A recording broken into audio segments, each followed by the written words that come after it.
Chances are that, at least for my fellow US residents, but certainly those around the world as well, that recently you've been hearing a lot about phrases like individual liberty, freedom in general, and other concepts about society's role upon the individual. And I think that makes this a good time to examine yet another aspect of Psycho-Pass that often gets swept under the rug of anime's best rivalry. If you haven't seen it, I'll do a quick primer here because I think this is an important topic for everyone, and if you have, feel free to skip ahead to the next chapter. However, we will have spoilers either way. Psycho-Pass is set in Japan in 2112, the only country left on Earth with true stability. This is accomplished through the Sibyl System, a supercomputer which is able to detect if someone will commit a crime before they do. Designated as latent criminals, these citizens have a few common fates: rehabilitation through stress-reducing drugs, isolation from society, to work catching other latent criminals, or death if they're rated dangerously enough. From small children to the elderly, anyone can be destined to these fates. Those who follow the most specific case of catching others before the act are called enforcers, who work with their non-criminal bosses, inspectors. The story follows one division of these characters, most notably Enforcer Shinya Kogami and Inspector Akane Tsunemori. The former used to be an inspector before falling from grace, and the latter is a rookie and an odd case.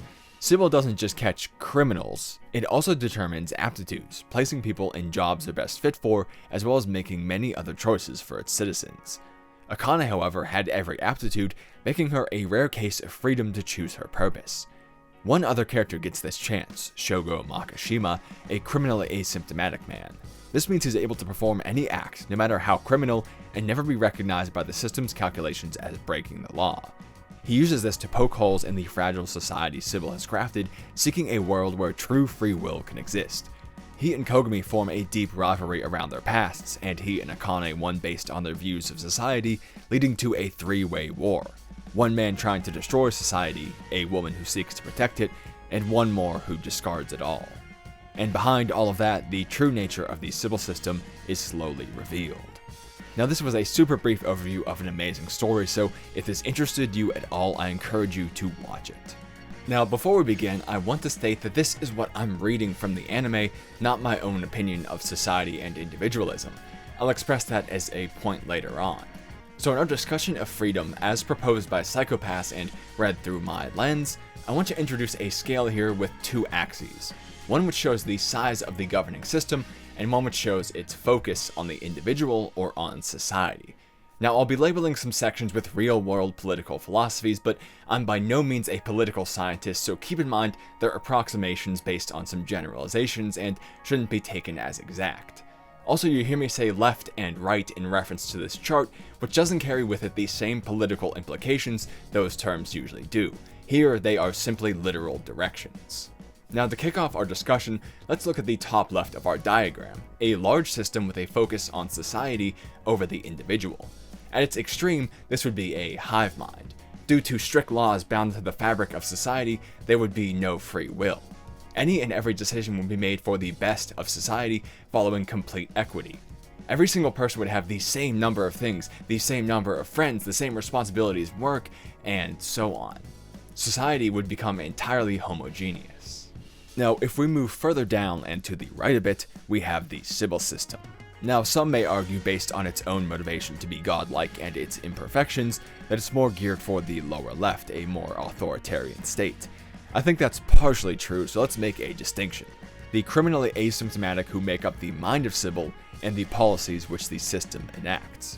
We'll consider them as separate things for discussion here. The policies are undeniably upper left, as its citizens replace their free will with more guaranteed happiness in a way equitable for most, but not all. Since we move down a few steps, we're introduced to something new, a focus on the majority rather than the entirety. So for the greater good, a large amount of the population is protected at the expense of those who may endanger it. This should sound familiar to the treatment of latent criminals, who are treated as subhuman to allow for equity among the rest of the populace. I'm not saying that this is right or wrong, but when we look at the facts, a much larger number of people in 2112 Japan are happier than not. This slice that isn't happy though, latent criminals, is why Sibyl lies below the top border, as not all of society is considered in the greater good. And most of this general happiness is due to the removal of free will.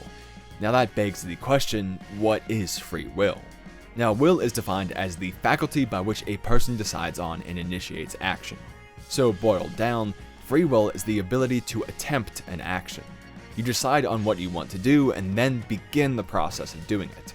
What comes next is of no concern, it's just that you were able to begin. In Psychopaths, the actions you're able to attempt are severely limited due to the literal reading of will by Sibyl.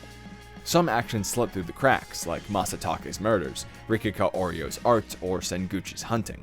With the proper methods and assistance, free will can still be exerted by some, which is why Sibyl lies away from the left border. So, in summary, at the cost of free will, a majority equity is achieved. But what about those who find value in a much different place? Let's move to the right of our diagram, where at this extreme we would find a total free will. You're able to attempt any action. However, where the left side of our chart is proactive, stopping the attempt of an action, this side is reactive, dealing with the effects of an action. Here, with a focus on society but no system, you're subject to consequences for your actions, which are determined by the collective will of society. A solution would be met from the desire of every individual. This side's a bit trickier to explain, so let's look at a less extreme example. Say you have a society where anyone is free to work any job they like. There's no money because there's no central system to enforce it, so you receive food by trading the goods and services from your work to someone who's chosen to farm. However, if you try to be an artist but produce works that no one wants, you won't be able to receive food to live. And so, by the will of society, their decision that your art is not worthy of trade, your action is punished. Although he could lie anywhere on the right side, I believe this is the domain of Shogo Makishima. Like with Sibyl, I'll explain why his focus is on society over the individual. There's some truth to Kogami's reading of Makishima when he says things like, "Beneath your bullshit, you just couldn't bear the solitude. You're no different than the little kid whining because he isn't part of the game." Which can be seen in Shogo's later thoughts like, "The time when our connection to others defined us is gone. We've lost all sense of self. We don't really need each other anymore.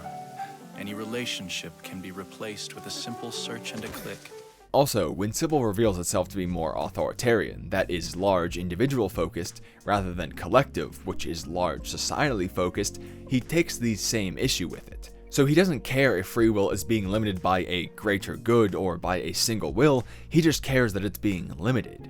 This, combined with his focus on connection, the various professions his tests cover, his joy at being subjected to the free will of someone else, and even more, I stand firm that he represents our top right. As always, if you want a deeper dive into why Makishima is this way, check out the card on screen now. If we take a step down to the bottom right, we see a similar situation where free will is fully exhibited, however the consequences come from a different direction. Rather than the will of society, it's the will of the strongest or chosen individual. This is the most natural situation in terms of traditional thinking. In, say, a pride of lions, the strongest and fastest leads the pack. Any other is free to challenge him, however they must exert a greater will to become the leader themselves. It's not about being the leader for leadership's sake though, it's simply for the ability to exercise will without any consequence. Everyone else's free will is punished by the free will of one. Fittingly, with his preferred analogy of hunting dog, when we move a bit left and a bit up from this extreme, we find Shinya Kogami. He's an individualist. While his mindset may have been crafted by the specimen case, it is what we see of him in the series and how we'll be classifying him here. If you want more of a look at why he is this way, as always, there's a card on screen for more Psychopaths. But what he shows in his fall from grace is a disregard for society to enforce, no pun intended, his own free will, with no care for whether or not his decision affects anyone else. He rejects Sibyl not as a latent criminal, but as a man who wants to act against society's greater good for his own wishes. So he abandons and discards the law by chasing and killing Makishima. And it's not because Makishima was going to cause the collapse of that society he left, but because of his personal vendetta. I believe his love for some within society may have led him to want to prevent its fall. However, he made up his mind before he and Saiga discovered Shogo's new goal. He essentially admits this to his former teacher. But you're not looking for him just so you can talk. Right. And so, as someone focused on his own will and outside of a system, he becomes our lower right, the individualist. And that leaves on the lower left of our scale a large system with no consideration to society. This is best described by authoritarian regimes. Through secret police, strict laws, constant surveillance, and more, one person or a small collection of people exert their will over all of society. It's like the lower right side, but they are acting for leadership's sake, not for free will's sake. It's kind of like an ant colony. All but one exists to serve the wishes of a single one, bound by strict laws, systems, and infrastructure. Not a one-to-one, but this is another side that's a bit hard to create an extreme example for. Now, this is where we get into what Sybil really cares about, rather than what it provides. As we said earlier, we can distinguish it as another entity, considering the minds of Sybil separate from the laws, infrastructure, and so on. What these former latent criminals are concerned with is godhood, absolute power over others. As they express to Makishima, "The mass-murdering Shogo Makishima known to the public will disappear along with his body. He will become an omnipotent god." Another aspect of this is seeing that it's not a machine, but rather the decisions made by individuals with biases and wants, is Sybil's enactment of laws which do not have the best interests of society in mind. You can argue they unjustly label citizens as latent criminals due to these biases, which means they are exerting control for the sake of a minority, in this case themselves. This cements their place in a very extreme spot of the bottom left, the large individual-focused, distinct from their more gracious side. So they are forcing a large majority to suffer for a very, very small minority. There's one character we haven't covered yet that's a glaringly obvious miss, both from this video and discussion of psychopaths overall, something I was just as guilty of for years until I made the video, which is in a card on screen now because we always have more psychopaths content. But obviously we haven't mentioned Akane yet. She holds an interesting place among this group. She starts as a quite firm follower of Sybil's ways, but she's also distinct in having a degree of free will that others in her society don't.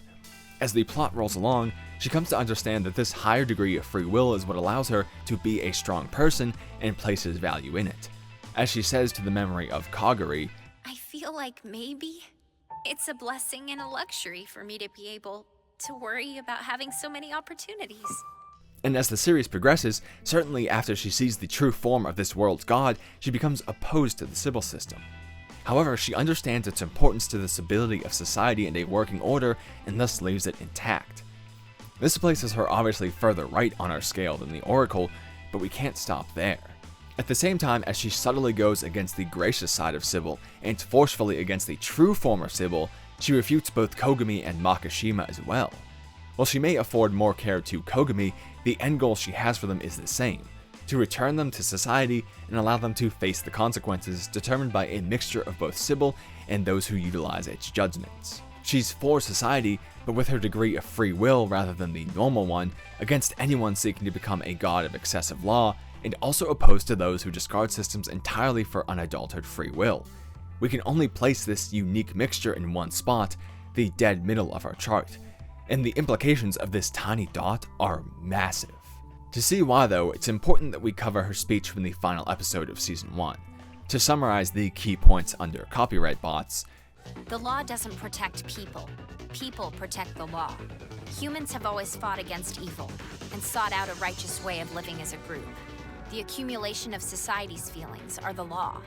People have prayed for a better world since the dawn of time, or sacrificed their own freedoms for its sake. In order for those prayers to hold meaning, we have to protect the law. I ignored this on so many Psychopaths watches. But what she's saying here is a valid philosophy on law and a lesson that many could benefit from. People protect the law, an accumulation of their wishes for a better society. Imagine we exist in pure anarchy, but one person decided to set a rule: they wouldn't kill another. If someone kills them, then that rule ceases to exist. But if another person joins them, then another and another and so on, eventually a group of individuals form a rule into a law. A limitation of their own free will for the betterment of all of them, the greater good or society. If they're killed, the law ceases to exist, but it grows stronger with more of them, more hopes, and more dreams. And because they live without the fear of being murdered, they can focus on other things. Because they won't kill, they don't need to spend time crafting weapons. They can begin to spend time on other crafts. They can make art. They can begin to farm more expansively. They can write books and plays and songs, and so on. Michelangelo couldnsistine Chapel if anyone could just walk in and kill him. And this is only considering physical crafts. This extends to any number of actions which can now be taken safely. By discarding one aspect of their free will, the desire to murder, they have achieved guaranteed outcomes which didn't exist before. This is the process of moving from the furthest right of our diagram inwards, away from anarchism and closer to Akane, to something new, to freedom. And now we reach the most important distinction of this video. Free will does not equate to freedom. As we said, free will is the ability to attempt an action. What happens afterwards doesn't matter. Freedom is the ability to perform an action. It's what comes after a degree of free will is exerted. Now, we can return to this huge little dot. This point is the ideal society, the one which maximizes freedom and equality. A balancing act which sacrifices the least amount of free will necessary to gain the most amount of freedom possible. However, once again note the use of equality and not equity. For an unequal society to become ideal, it would first have to stray higher up into equity until all were on equal footing and then return to the middle. The distance from this point on our chart shows how far from freedom a society is. Under anarchy, you can attempt any action. But as we said in both of its extremes, societal or individual, the exertion of your will is subject to the consequences of others, meaning your freedom is reduced. You can try, but success is not guaranteed. If roads had no stop signs or traffic lights or speed limits, I could try to get onto a main road. But I would be waiting for long periods, or I would be crashed into and die because someone else willed to be in that same spot. Sure, on the road I would be more free, but overall it would limit my ability to go get groceries, to see my friends, to get to work, to make money and live, and so much more. Freedom is where we take the commonly negative actions allowed under free will, like reckless and random driving, and prohibit them for guaranteed success of more commonly positive actions. Knowing I can leave my house and be on the road safely means I can have the endless possibilities of safe travel, from shopping to love. By discarding a single possibility, we achieve many guaranteed outcomes. That is how freedom is derived from the law, and why it is truly the collective hopes and dreams of humanity for a better future. We purposefully limit our free will to ensure greater outcomes for not just ourselves, but also ideally for others. And this is where we reach our real-world implications, and how Psycho-Pass perfectly dispels the myth of rampant individual liberty within society. To receive the benefits of society, one must accept the costs it places on free will. If you wish to use roads, a benefit created by society through law, you must follow the restrictions placed on them. If no one does, they lose their purpose entirely. This reasoning is why Akane, despite her deepest wishes and multiple chances in witnessing the corrupt nature of her society's system, still tries to follow the laws which prevent her from killing Makishima. We see her struggle with it directly, wanting to get revenge, having the chance to right in front of her, but recognizing the greater good. She's tortured by it, her life is placed in danger by it, but she recognizes that if she refuses to protect the system that has protected her, she doesn't deserve its graces. She recognizes that if she says society is wrong and exerts her own will, nothing is stopping someone else from doing the same thing to her. We witness this as their society nearly collapses under the weight of Makishima's will as they collectively discarded their belief in Sibyl. Because he said to hell with the system, it nearly collapsed. If she does the same thing here, then she becomes no different from someone just like Makishima. Claiming individual liberty to go against the wishes of society is no more than placing yourself above it and proclaiming that you should be able to exert your own free will in a way which limits others. And Akane isn't the only one who shows this truth.